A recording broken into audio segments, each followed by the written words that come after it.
If you've read Atomic Habits or watched any of the self-improvement YouTube videos, then you probably know how powerful and life-changing habits can be. Meditation, journaling, learning something new every day, exercise, visualization, having a wind-down routine, waking up at the same time, reading, not eating for the first half of the day, gratitude, and so on. And for the past 3 years, I've been doing a lot of these good habits every single day. But around 2.5 months ago, a weird thing happened. I was about to start working on a YouTube video that was quite long, so I knew it would take a lot of time to edit. I assumed it would take me at least 1.5 weeks before I could hit publish, because it was a much longer recording than usual, and 2, because more than half of my day was already filled with all the good habits I was doing, so there was little space to work on the video. But as I sat there looking at the raw recording, a thought popped into my head. What if I just ignored all the good habits for a few days and laser focused on getting that video done? Could I do it in 3 days? I decided to give it a go, and this felt like I unlocked a superpower. Not only did I do it in 3 days, but I suddenly felt strangely motivated to keep working, even though I was doing way more work than before, and I no longer felt held back by the good habits stealing time away from me. And I didn't stop there. I did this for the next video and the next, and 2.5 months later, this is what happened to my channel. It's actually an older screenshot. What's the date here? May 11th, 2024. Let's actually look at it now. So I made the change here, and this is what happened to my channel. That's absolutely crazy. It didn't actually stop with this one spike here. From this old screenshot, the views went up by over 242% from 2.1 million to 5.1 million compared to the previous 2.5 months. So more than doubled just by making this one change. And seeing this now makes me feel pleasantly surprised and completely stupid, because it took me so long to realize that if I stop doing the self-improvement habits and focus on improving the stuff that matters, the stuff that matters gets better. Yep, this is a quote from Andrew Kirby that puts everything into simple words. What's the number one biggest problem that I have in my life? What's the one problem that, if solved, would catapult me forward in life? Focus on fixing that one problem and ignore everything else. Now, I'm not saying that meditation or exercise are bad, quite the opposite. These habits are among the best things you can possibly do for your physical and mental health. Nor am I saying that views on social media are what matter. What I am saying is that if you have a bigger problem in your life, a problem that, if solved, could completely get rid of 80% of the stress in your life, then journaling or meditating for 10 minutes a day is not going to solve it. Solving the problem will solve it. Most things in this video are actually from my email newsletter. If you want to check it out, I'll leave a link in the description. Sometimes I get curious and ask people around me what their goals are. To my surprise, a lot of them don't seem to know what they want. Usually they respond with, I don't know, or I don't have any goals right now. This is absolutely mind-boggling to me. Boggling. Then as I continue my interrogation, I usually find out that they're doing stuff that they should be doing without giving it much thought. Things that others expect of them. But even though they're doing it, they're not that happy about it. What's even stranger is that for a lot of people, coming up with a goal seems like this massive mystical thing that should be hard and take tons of hours of reflection and analysis. But it doesn't have to be that way. A goal could be just an experiment. Having an experimental goal is still a goal. It's many times better than not having a goal. When I didn't have any goals, it felt like life just pushed me around. When there's nowhere to go, it doesn't matter which direction you go. And so I ended up going in the direction that was the easiest, which meant that my circumstances had full control over me. Having a goal, even an experimental one, is so much better than not having one. Also, pursuing a 10 times bigger goal is not necessarily 10 times harder. It's just a different path. And making that goal so high that you think it's impossible can increase your chances of actually achieving it, because there are a lot fewer people aiming for big goals, which means that there's less competition, and the goal is actually motivating. I recently made a few videos exploring the Linux operating systems and got a few comments about my willingness to learn new things. This got me thinking. I sometimes notice myself and other people fall into the trap of thinking,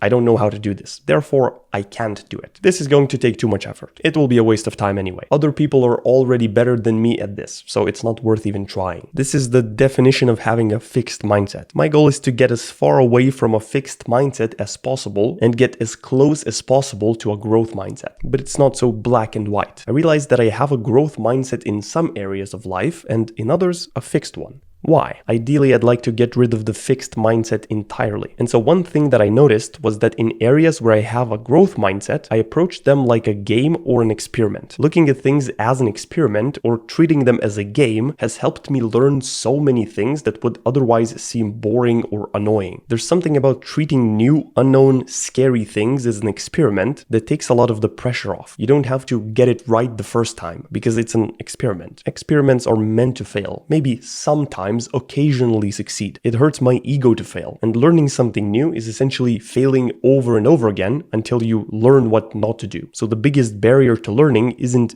intellectual. It's not how smart you are. It's emotional. It's how much you're willing to fail, how much you're willing to get punched in the face. That's the annoying part. Nobody likes feeling stupid. And that's how trying to learn something new usually makes you feel, because learning is just a byproduct of failing. It doesn't exist without failing. Here I'm not talking about declarative knowledge, which is learning about something like in school or university. I'm talking about procedural knowledge, when you learn how to do something by actually doing it. For example, you can know a lot in theory of how to make a good YouTube video, but when you actually try and make a good video, that's when you see that, oh, it's much different than in theory. So in order to prevent my ego from getting hurt, which prevents me from learning new things, I try to treat learning something as an experiment or a game. This alleviates all the pressure. It's just an experiment, and it's okay if it goes wrong. That's what experiments do. Or it's just a game. With my YouTube channel, I treat the whole thing as a game. I keep experimenting with videos and failing, which teaches me what not to do, and because of it, I slowly rank up. I get quite a few messages from people that want to start YouTube channels saying that essentially they can't do it because of X, because they're the type of person that procrastinates or easily gets bored, or that it's raining outside, or that they don't have a powerful enough computer. Essentially a bunch of things out of their control that's preventing them to do something. And so take responsibility. This comes as a surprise for a lot of people, but you are where you are right now because you designed your life that way. People like to blame various things around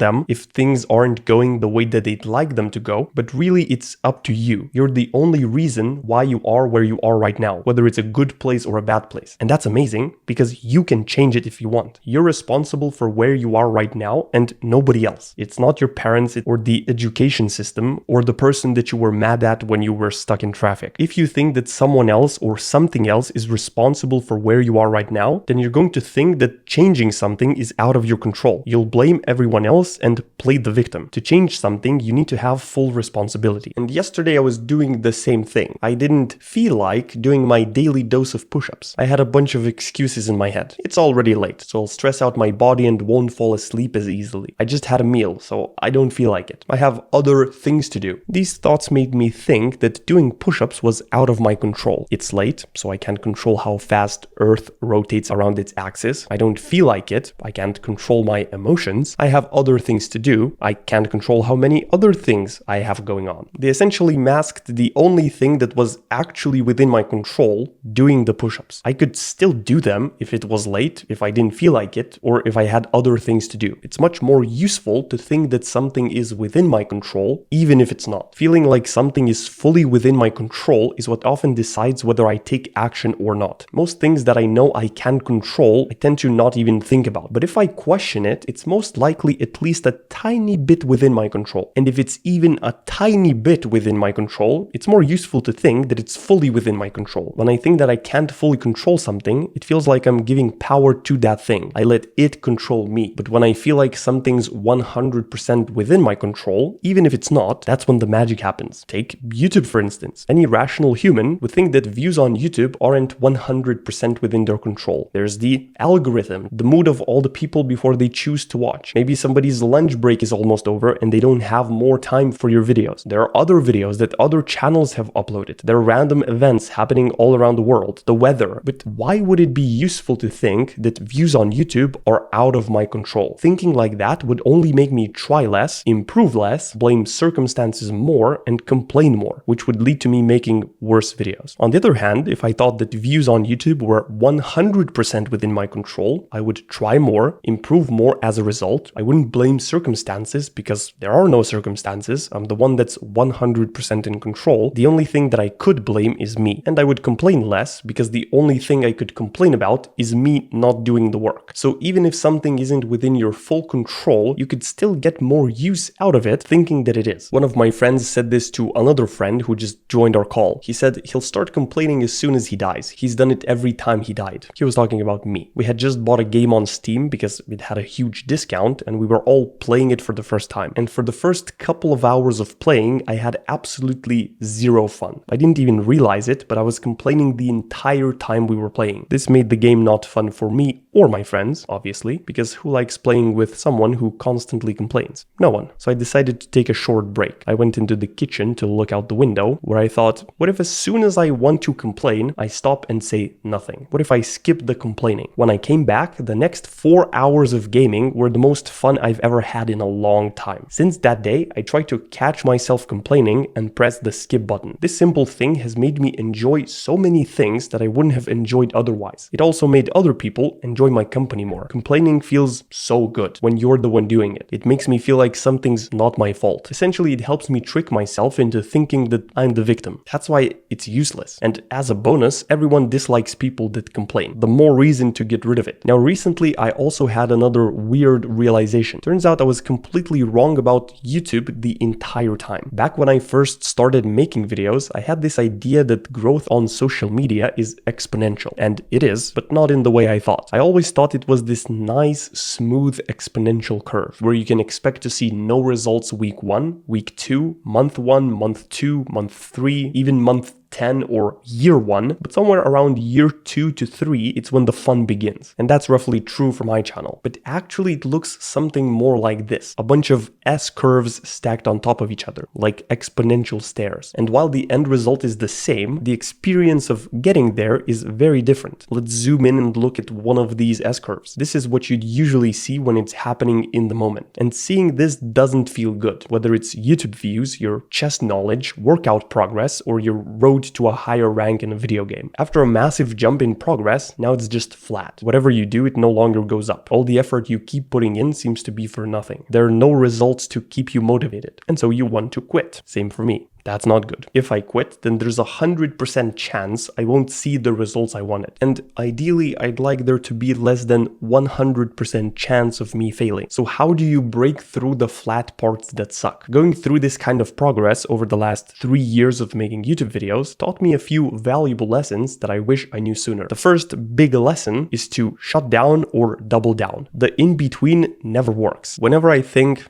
this thing that I'm trying hasn't really worked out, but I didn't really give it my all. The best course of action is usually to commit to it fully and give it a fair shot, or completely bury the idea and move on to something else. If I don't commit fully or give up fully, then that thing ends up constantly eating away at my mental space, which stops me from being able to fully focus elsewhere. The second lesson I learned is subtract instead of adding. Most people think, what can I add to this to make it work? I found that adding things is rarely the way to go. Removing things is what usually makes stuff better. Instead of thinking what to add, think what could I remove from this to make it better? What could I remove from this video to make it more entertaining? What could I remove from my environment to help me focus more? Let's take making YouTube videos for instance. At the beginning, I thought that the fancier stuff I added into my videos, the more people would want to watch, and I couldn't have been more wrong. When I decided to start removing stuff, music, fancy edits, and fancy stock footage, even simplifying the way I speak, and focusing on only the few core things that actually matter, that's when a lot more people started wanting to watch my videos. What helped me make the most progress was thinking, what else can I remove instead of what else can I add? By the way, if you want to learn the 3-step system that I used to get more than 3 million long-form views per month on YouTube, you can check out my YouTube course, the 1-Hour YouTuber, down in the description. You'll learn how to apply the exact same simple system that I use to your YouTube channel. It doesn't matter what kind of channel you want to start, the system is universal. It's going to work whether you're making cooking videos, gaming videos, or software reviews. Doesn't matter, because when most beginners start a YouTube channel, they're usually all over the place. And I was like that as well. You're essentially just blind throwing darts at a wall when the target is behind you. You have no clue what you're doing. So over making hundreds and hundreds of videos, I've discovered a simple 3-step system that actually works every single time consistently and actually gets results. Anyway, the third lesson I learned was to put 10 out of 10 effort into one thing instead of 1 out of 10 10 effort into 10 things. Here's a scenario to illustrate this. I decide to start a YouTube channel, and after some time I think to myself, oh yeah, I should probably make shorts as well. Ooh, I should start a newsletter. Yes, let's make a course. Booyah, why not another course? Screw it, 5 more mini courses. Oh, what if I made a second channel? Yeah, that could be good. I should also create a Twitter account, to see what's going on there. You know what else would be cool? An entirely new business idea, completely unrelated to YouTube. Oh yeah, baby, let's go. That's the scenario. I did most of these things, and they probably slowed down my growth by a metric ton of growth units. If you spread your energy across 10 things, you'll make tiny progress across 10 things. But if you do nothing else but focus on one thing, and I mean absolutely nothing else, no maintenance anywhere else, you'll get really damn good at that one thing. This is what I was talking about before in the beginning. In the YouTube screenshot, that's when I decided to focus on one thing. And look at what happened. Being a 0 or a 1 in those other 9 things still makes you horrible at them. But being the best at one thing gets you asymmetric rewards. The problem is that it's a lot easier to be 1 out of 10 invested in 10 things than to be 10 out of 10 invested in one thing. Putting all of your attention into one thing is really, really hard. It's good and bad news. Bad because it's hard, but good because it's also hard for other people. Most people won't put in more than 4 to 7 points of effort into one thing. It's just super hard to take 80 or 90% of your energy and put it into one thing and ignore everything else. Since it's hard for others too, it means that if you manage to do it, you'll completely stomp everyone else. Imagine going up against someone who spends 90% of their energy laser focused on just one thing that you're trying to compete against. That person is going to absolutely murder you in that category. Also, putting in 10 out of 10 effort into one thing usually doesn't look like 2 weeks of 12 hours per day of work. It looks more like 5 years working on the same thing 2 to 3 hours per day, or 1 hour per day. That's what I did when I first started my YouTube channel. I decided to work on it for 1 hour a day. Hence the name of the course, the 1 hour YouTuber. It's the slow, sustained effort that actually matters. Now, we're all about business and productivity on this channel, clearly, so I'm not expecting this video to do amazing. Sorry if this is not a perfectly well-edited, produced video out there, but I still wanted to share a bunch of things that I learned that I think are pretty cool. Oh, and there's one more thing I totally forgot to mention. Psych.